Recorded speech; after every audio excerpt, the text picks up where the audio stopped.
우리 다 함께 일어나서 하나님의 말씀 누가복음 2장 14절 한 절 말씀 같이 읽도록 하겠습니다.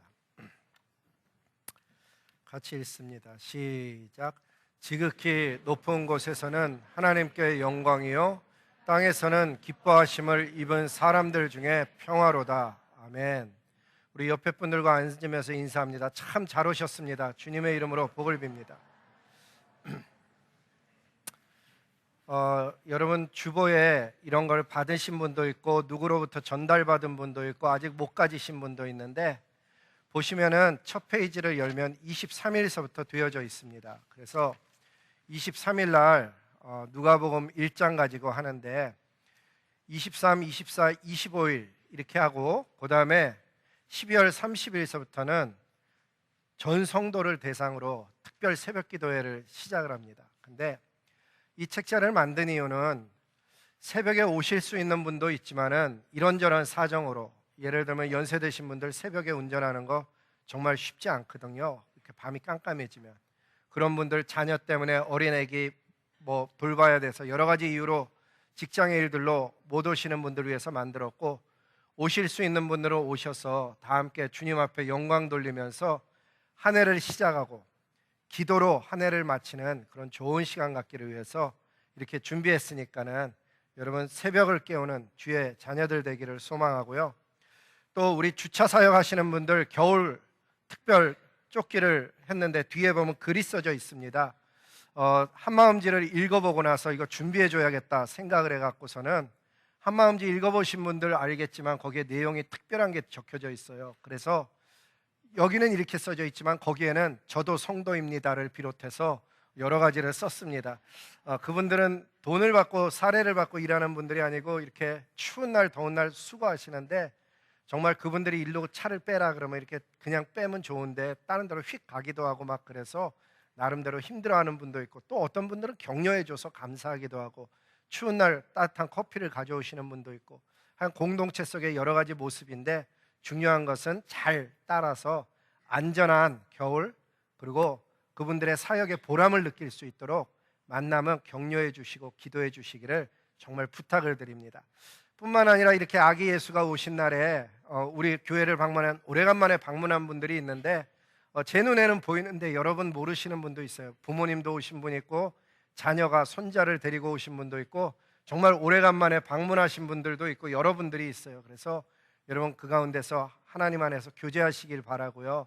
또 오늘 예배가 끝나면 예수님이 오셨던 이스라엘 바로 옆에 보면 요르단이란 나라가 있는데 이상만 선교사님 오셨어요. 그 땅에서. 그래갖고서는 오늘 교회 속에 성경 공부 시간에 요르단 선교에 관해서 나누게 되고 다음 주는 이 지역에서 유일하게 안식교가 계속 신문에 내고 있는데 말이에요.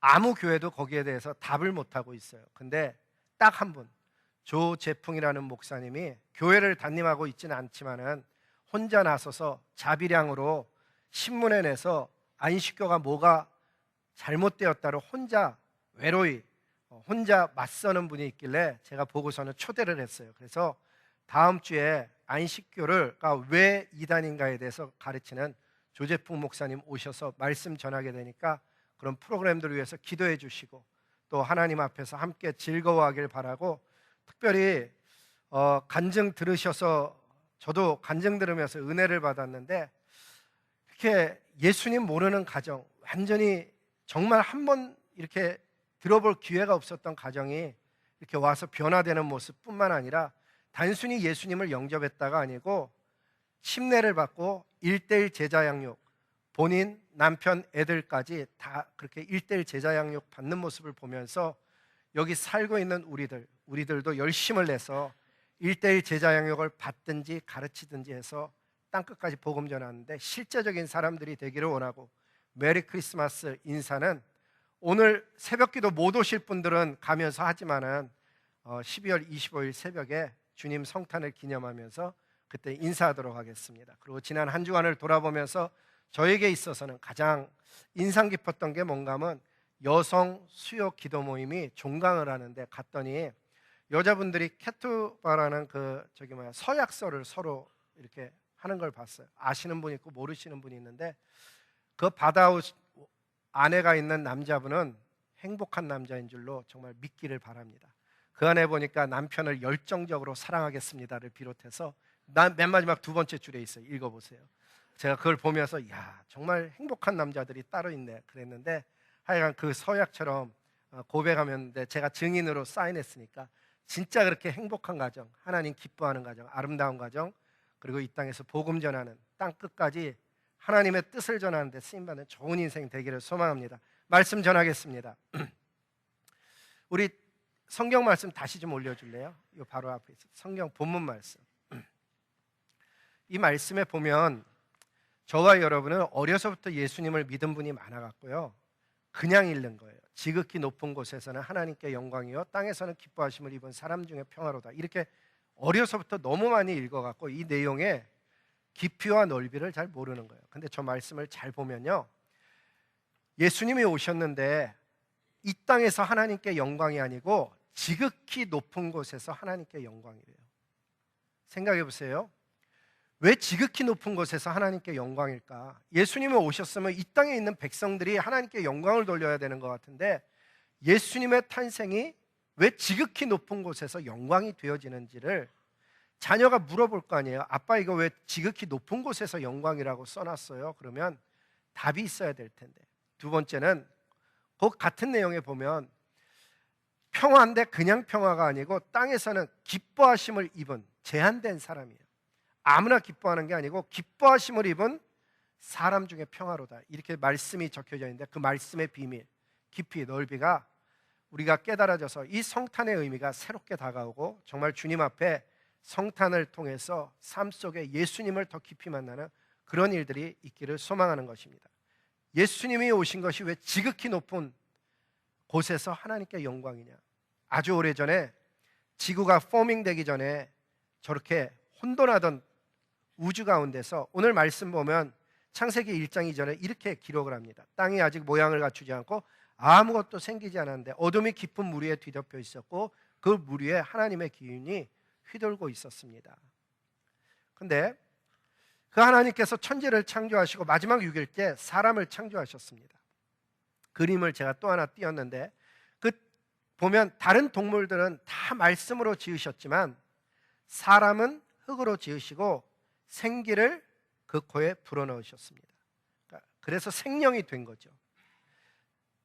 그런데 그 사람은 동물들과 달리 하나님의 형상으로 지음받았을 뿐만 아니라 영적인 피조물이어서 이 세상 가운데서 하나님을 대신해서 이 땅의 모든 것들을 대리해서 피조물을 다스리는 존재였고 하나님을 섬기는 특별한 존재였습니다. 그 말을 성경은 이렇게 기록을 했습니다. 하나님이 가라사대 우리의 형상을 따라 우리의 모양대로 우리가 사람을 만드는데 그로 하여금, 그 사람으로 하여금 바다, 고기, 공중에서의 육축과 온 땅에 기는 모든 것을 하나님을 대신해서 다스리는 대리자로 우리가 그러한 사람을 만들자, 이렇게 말씀하셨던 거예요. 하나님께서는 첫 인류의 조상 아담과 이브를 만들어 에덴 동산에 두셨고 모든 만물은 아담과 이브를 통하여서 하나님의 통치를 받고 순종하였고 하나님께 영광을 돌리는 그런 존재들, 그래서 열매를 맺고 씨를 맺고 그렇게 살아가고 있었습니다. 그런데 하나님의 첫 작품이, 성경은 사람이라고 사실은 얘기하고 있지는 않습니다. 하나님의 첫 작품은 사람을 만들기 이전에 하나님께서는 천사를 만들었습니다. 이사야서 14장 12절에 의하면 그 천사 중에 루시퍼라는 천사가 있었는데, 이 하나님이 만든 피조물이었던 천사가 교만하여져서 하나님과 같아지려고 북극 성자에 오르려고 하는 일이 일어났다고 이사야서는 기록을 하고 있습니다. 그런 루시퍼를 바라보며 에스겔서 28장 16절에 보니까는 하나님은 그 루시퍼의 모양을 어떻게 느꼈는가 하면은 더럽게 느껴서 하나님의 산에서 쫓아냈다고 에스겔서는 기록을 하고 있습니다. 타락한 천사 루시퍼는 산에서 쫓겨나면서 자기 혼자만 나간 것이 아니고 요한계시록 12장 4절 말씀에 의하면 자기를 따르는 타락한 천사들을 데리고 나갔는데 그 숫자가 전체 천사들의 숫자의 3분의 1이 나갔다고 요한계시록 12장 4절은 기록하고 있습니다. 하나님께서는 그 타락한 천사에게 벌을 정하셔서 요한계시록 20장 10절의 말씀에 의하면 정하신 마지막 날에 그들 모두는 데스티네이션이 정해져 있는데 불과 유황못에 던져질 것이라고 요한계시록 20장 10절은 분명하게 증거합니다. 어쨌든 타락한 이 천사 루시퍼는 에덴 동산에서 보니까는 하나님의 사랑을 받으며 행복한 나날을 보내고 있는 인간을 도저히 눈뜨고 볼 수가 없었습니다. 타락한 천사 루시퍼는 하나님의 마음에 어떤 형태로든지 반항하고 싶어서 뱀으로 가장해서 뱀의 모습을 입은 거죠. 이불을 유혹해서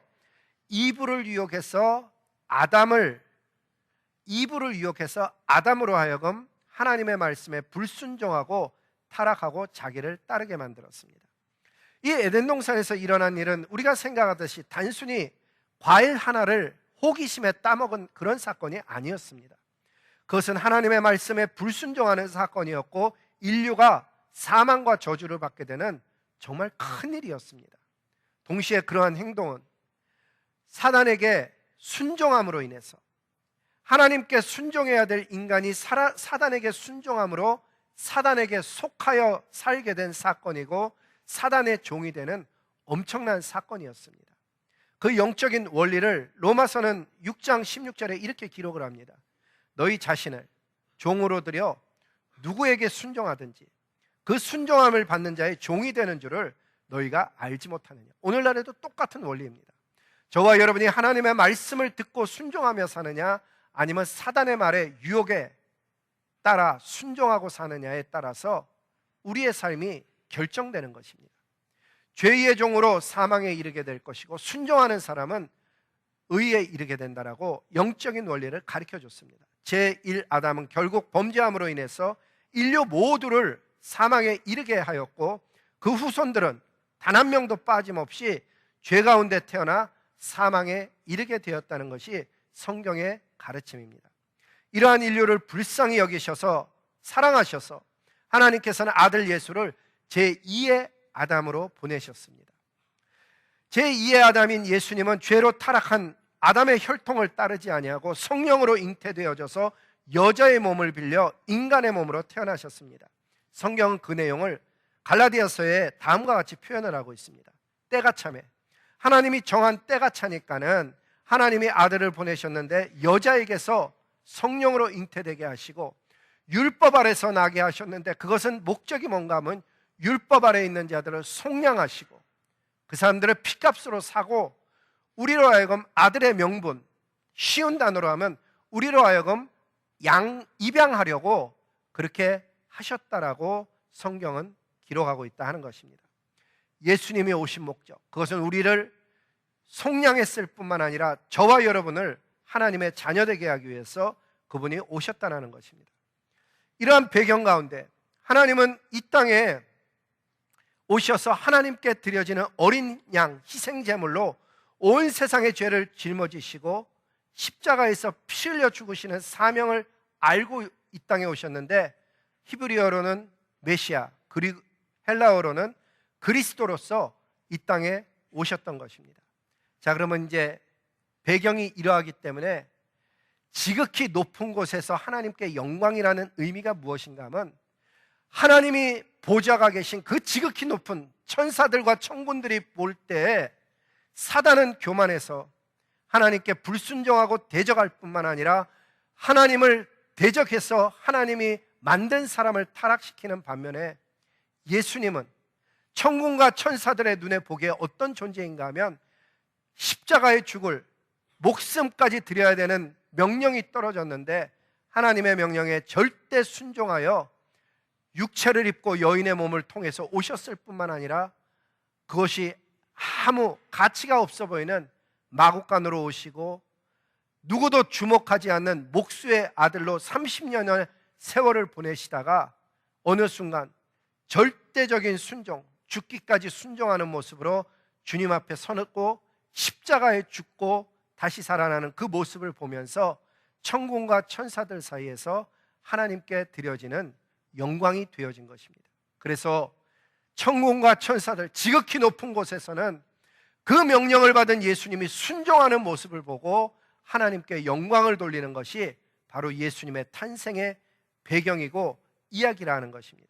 이것이 우리에게 주는 메시지가 무엇입니까?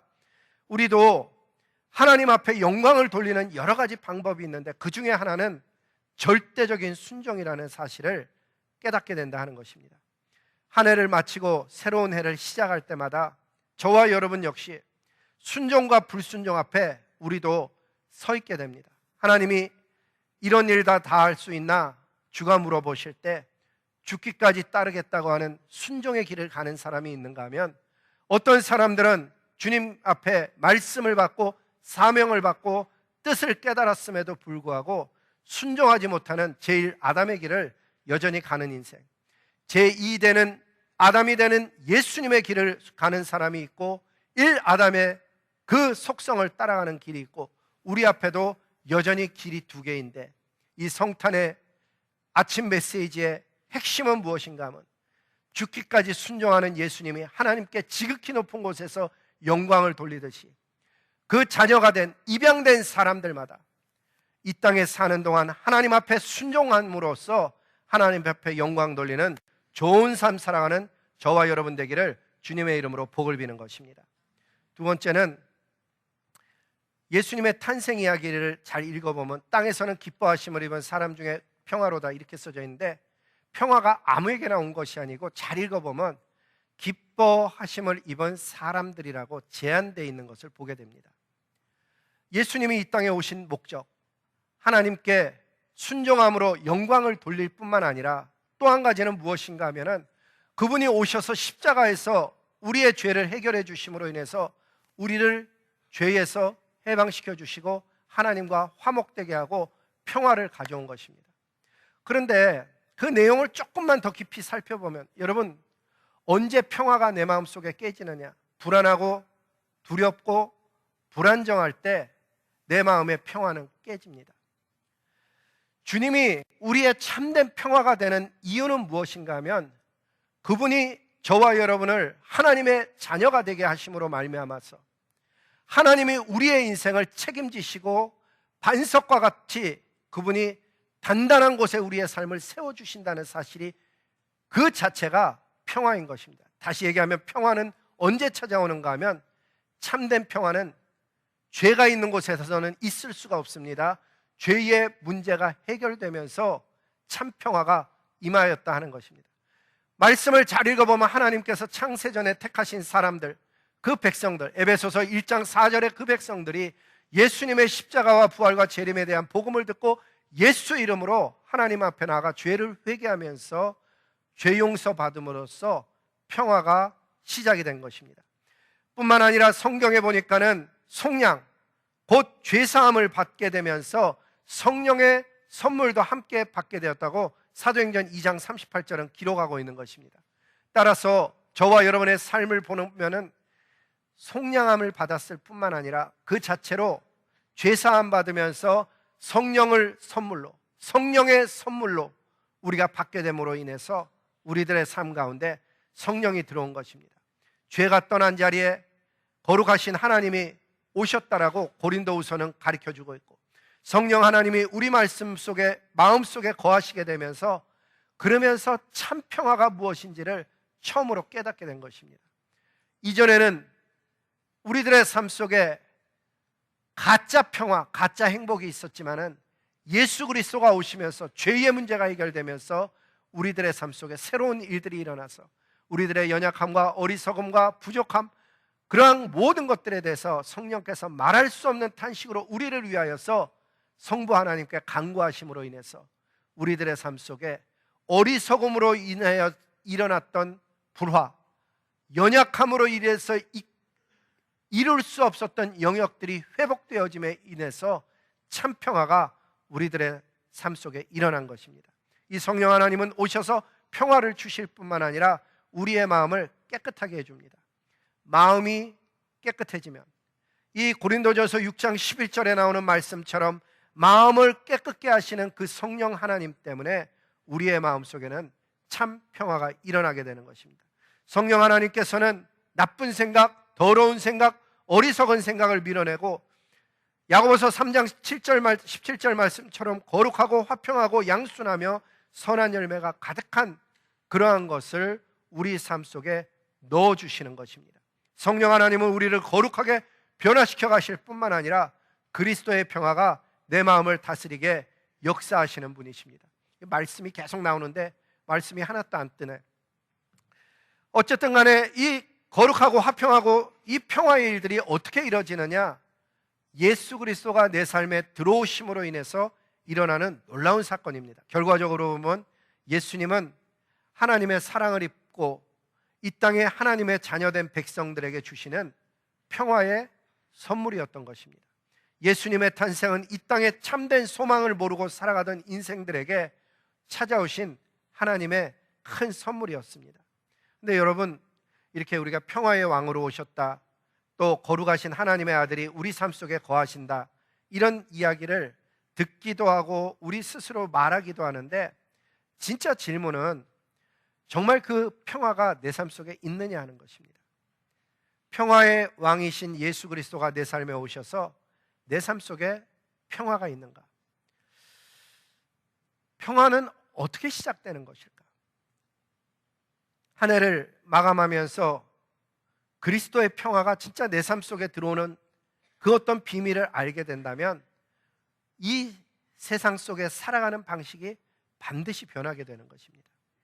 이 좋은 성탄의 시즌에 혹시나 마음은 입으로는 평화를 얘기하고 귀로는 평화를 듣지만 마음은 고통하거나 불안해하거나 불같은 지옥을 경험하고 계신 분 혹시 안 계십니까?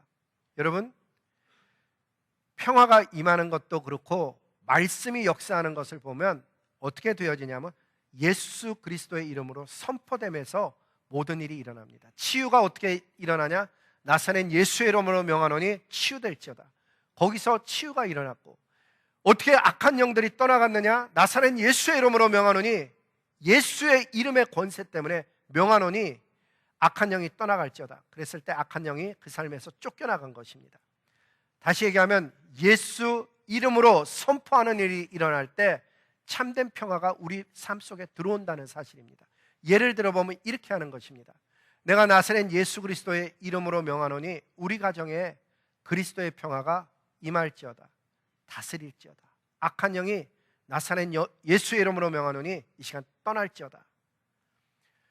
늘 성경 공부 시간에 강조했다시피 예수 그리스도의 이름의 권세를 우리가 사용하는 법을 알지 못해서 악한 영들에게 눌려 사는 것이지, 예수 이름의 권세는 하늘과 땅의 모든 권세를 가진 하나님의 아들의 이름의 권세이기 때문에 악한 영들은 반드시 듣고 쫓겨가게 되어져 있는 줄로 믿습니다. 따라서 여러분, 예수 그리스도의 이름의 권세를 사용하시기 바랍니다. 내 자녀의 삶을 바라보면서 내가 나사렛 예수의 이름으로 명하노니 악한 영들이 떠나가고 내 자녀들의 삶 속에, 생각 속에, 마음 속에, 손으로 하는 일들 속에 그리스도의 평화가 임할지어다. 악한 영은 듣고 떠나가게 되어져 있는 것입니다. 우리 가정을 향해서, 내 손으로 하는 일들을 향해서, 직장의 인간관계 속에, 심지어 나라와 열방 가운데 나사렛 예수 그리스도의 이름의 권세를 사용해서 그 성령 하나님과 함께 세상을 이기며 살아가는 하늘의 자녀들로 살아갈 수 있기를 주님의 이름으로 복을 비는 것입니다. 세 번째는, 그렇게 아들 예수 그리스도를 보내시면서 하나님은 마음속에 기대를 갖고 있었습니다. 특별한 기대. 우리들을 구원하시는데 하나님의 기대가 무엇이냐? 아주 짧게 얘기하면 하나님이 정말 저와 여러분에게 주시려는 것은 영생, 영원한 생명이고 하나님의 나라입니다. 하나님이 진짜 주시려는 것은 이 땅의 재물도 아니고 명예도 아니고 이 땅의 그 다른 것이 아니고, 진짜 하나님이 우리에게 전해주시려는 것은 영원한 생명 얻어라, 죄의 문제를 해결하고 영원한 생명 얻으려는 것과, 그리고 하나님의 나라를 유업으로 받으려는 것이 성경 전체의 메시지인 것입니다. 그런데 그 내용을 조금 더 살펴보면은 하나님께서는 타락한 아담과 이브를 위해서 양가죽 옷을 입혔습니다. 양가죽 옷을 입히고 내보낸 그 인류는 하나님을 알지 못하고 살아갑니다.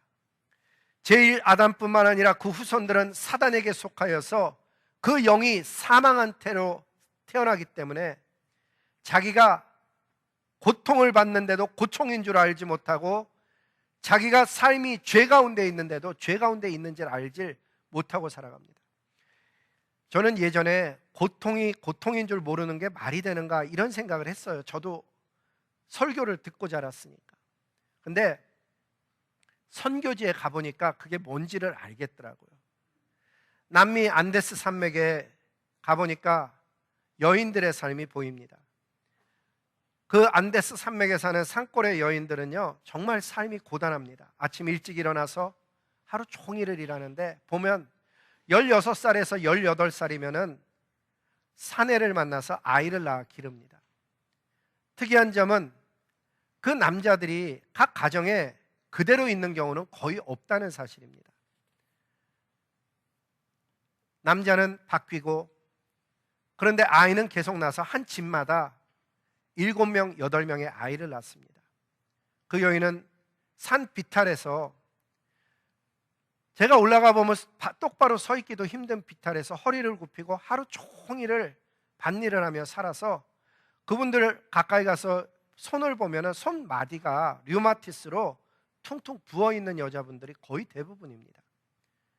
그리고 해가 지면 밭일을 마치고 집에 돌아와서 밥을 짓는데, 그 집을 따라 들어가 보면 잠자는 장소, 밥 짓는 장소가 부엌이 따로 없고 한 공간 안에서 옷을 한쪽 구석에 해놓고 땅바닥에다가 골판지, 라면 상자 같은 거를 쭉 깔아놓고 사는 그런 곳에서 사는 삶입니다. 지난 몇 년간, 한 7, 8년간 그 나라가 많이 변하면서 이제 밑에 바닥이 흙바닥이 없어지고, 물론 흙바닥이 있는 집도 한 절반은 되지만 그래도 그렇게 땅바닥에서 자는 사람이 줄어들었음에도 불구하고 차가운 겨울에 마중 나온 할머니를 보면 신발을 신지 않고 발이 퉁퉁 부른 보라색, 퍼플빛 발 색깔로 나와서 밝게 맞이하는 모습을 볼 수가 있습니다. 아이들은 볼이 얼었다가 터지고 얼었다가 터져갖고 거북이 등처럼 갈라져 있습니다. 어두운 전등 아래서 정말 살아가는 그 사람들, 쉬어야 할 때 쉬지도 못하는, 게다가 어쩌다 남편이 한번 돌아오면 술을 먹고 돌아와서 행패를 부리는데, 그 다음날 보면 그 여인은 또다시 괭이를 메고 아이를 들쳐업고 사문으로 향하는 모습을 보게 됩니다. 그렇게 하루 종일 일하면 얼마 버는가 물어보면 많이 버는 사람은 4, 5불, 적게는 2, 3불을 봅니다. 행복이 뭔지도 모르고 고통이 뭔지도 모르고 그냥 다 그렇게 살아가는 것처럼 그렇게 살아가는 사람들을 봅니다. 남의 이야기 같지만 하나님이 보시는 눈에 어쩌면 저와 여러분의 삶이 그렇습니다. 죄를 지어도 죄인 줄 모르고 죄에 갇혀 신음하고 예수 이름 부르고 얼마든지 해방될 수 있는 인생이 예수 이름 부르지 않고 그냥 그렇게 살아갑니다. 서로 빼앗고 다투고 아파하고 상처를 주고 상처를 받으며 사는데 그게 그냥 인생인 줄 아는 것입니다. 어떤 이는 직장을 잃어버려서 시무룩하게 살아가고, 어떤 이는 남모르게 우울증에 시달리며 살아가고, 어떤 사람들은 이런저런 문제로 삶의 생기와 기쁨을 잃어버렸습니다. 예수님은 십자가에서 달려 돌아가시며 죄에서 해방시켰다고 말씀하는데, 그 메시지를 들은 예수의 사람들마저도 이 세상 속에 참된 기쁨, 참된 행복, 영원한 하나님의 나라를 제대로 알지 못하고 세상 속에 휩쓸려 사는 그런 모습을 보게 됩니다. 하나님은 예수님을 보내주실 때 분명히 기대를 가지고 있었습니다. 그분이 맞음으로 우리가 치유, 나음을 입었고, 그분이 십자가에 달려 못 박힘으로 우리는 자유를 누릴 사람들이었는데 그렇게 살아가지 않는 것을 보게 됩니다. 세상의 사람들을 그냥 쳐다보면은 예수님에 대해서 들려졌음에도 불구하고 세상은 다른 길을 갑니다. 무서운 형상들, 제가 사진을 몇 개 올렸는데 그 무서운 형상들에게 절하며 기도하며 살아갑니다. 저기 줄에 천이 막 달려있는 저거는 망국기가 아닙니다. 저것은 자기의 소원을 해서 티베트 지방에 가보면은 자기의 기도를 저기다가 붙여서 바람에 날려서 신에게 보내는 그러한 기도문들이 저렇게 달려있는 것을 보게 됩니다. 하나님의 사랑을 알지 못하고 아무 능력 없는 것에 무서운 형상들에게 절하며 살아가는 이러한 인류에게 하나님은 돌아오라고 하는데 돌아오지를 않는 것입니다. 이 사람들이야 몰라서 그렇다 그러지만 아는 사람들이 하나님의 뜻대로 살아가지 않을 때 하나님은 무슨 생각을 하실까? 성경 히브리서 10장 29절은 이런 이야기를 합니다. 하물며 하나님의 아들을 밟고 자기를 거룩하게 한 언약의 피를 부정한 것으로 여기고, 잘 읽어보면 하나님을 모르는 사람에 대한 이야기가 아니고 하나님을 알았는데 떠난 사람, 하나님의 뜻대로 살지 않는 사람, 언젠가는 교회 속에 하나님의 사람이었음이 분명함에도 불구하고 은혜의 성령까지 받았는데 그것을 욕되게 세상으로 나간 사람, 그 사람의 받을 형벌이 얼마나 더 중하겠냐고 경고하시며 이 성탄절에 돌아오라 하시는 것이고 회개하라 하시는 것입니다. 이대로 그냥 살면 안 됩니다. 예수님의 십자가의 소식을 들은 사람들마다 죄를 회개하는 것에 맞는, 죄를 회개한 것에 합당한 삶을 살라고 오늘 성령 하나님은 저와 여러분에게 말씀하십니다.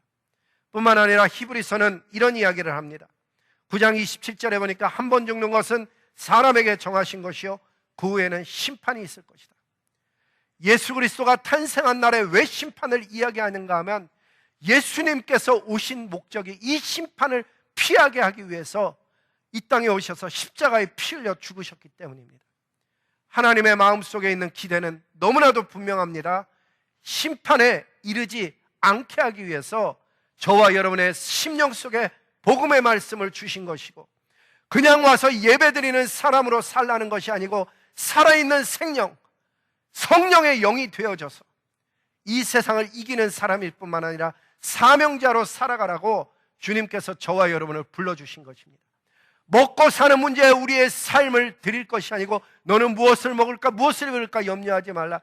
이 모든 것은 안 믿는 자들도 하는 것인데 하늘에 계신 아버지께서 그 나라와 그 의를 구하는 자들에게 더해 주시는 것이라고 주님은 오늘도 말씀하고 계시다는 사실입니다. 정리해보면 하나님의 뜻은 너무나도 분명합니다. 다음과 같이 써져 있습니다. 4가지인데 첫째는 한번 같이 읽어볼까요? 시작. 예수님의 복음을 듣고 죄를 회개하여 하나님과 화목하고 영생을 얻으라. 2번째, 시작. 예수님을 믿어 죄를 회개하여 이 땅에서 하나님께서 주신 사명자의 삶을 잘 살아봐라. 3번째, 시작. 성령 받아 이 세상을 이기며 하나님의 나라를 유업으로 받는 삶을 살아보라는 것입니다. 마지막, 시작. 이 세상에 사는 동안에 예수님을 닮아가고 제자를 양육하며 행복하게 의미 있게 보람 있는 삶을 살다가 하나님의 나라에 들어와 면류관 쓰라는 것이 하나님의 분명한 뜻인 것입니다. 예수님 십자가에 달려 돌아가시면서 우리에게 생명을 주셨습니다. 그 생명을 얻은 하나님의 자녀들에게 기대하는 하나님의 마음. 자, 너는 이제 죄에서 해방되었으니 내가 너에게 새 생명을 줄 터이니 너는 한번 이 세상을 살면서 의미 있는 삶을 살아봐라. 보람 있는 삶을 살아봐라. 행복한 삶을 살아봐라. 근데 그게 참된 행복이어야 되고 참된 의미여야 됩니다. 예수 그리스도로 인하여서 생명 얻은 사람이 만들어내는 생명의 아름다운 일들을 하며 살다가 하나님 나라를 유업으로 받으려는 것입니다. 어느 날 우리가 부르는 찬송처럼 날이 저물어 오라 하시면 영광 중에 나아가리 열린 천국문 내가 들어가. 저와 여러분이 우리의 삶이 길 것 같지만 세월이 얼마나 빨리 가는지, 엊그저께 중고등학생이었던 학생이 자라서 큰 아이를 데려오는 그렇게 빠른 인생을 우리가 살아가고 있습니다. 삶이 광음과 같이 빠른데 여러분, 정말 예수님이 오신 이 성탄의 아침에, 기념하는 아침에 내 인생이 앞으로 어떻게 되어질 것인가 깨달아져서 예수 이름의 권세로 이 세상을 이기며 살 뿐만 아니라 예수 이름의 그 능력을 의지해서 땅끝까지 이르러 복음 전하며 내가 서 있는 장소에서는 예수님을 닮아가고 제자를 양육하는 참된 행복, 의미, 보람 이런 것을 누리며 살다가 하나님 나라에 가서 모두 다 면류관 받는 하나님의 진짜 백의 아들과 딸들 될 수 있기를 주님의 이름으로 복을 빕니다.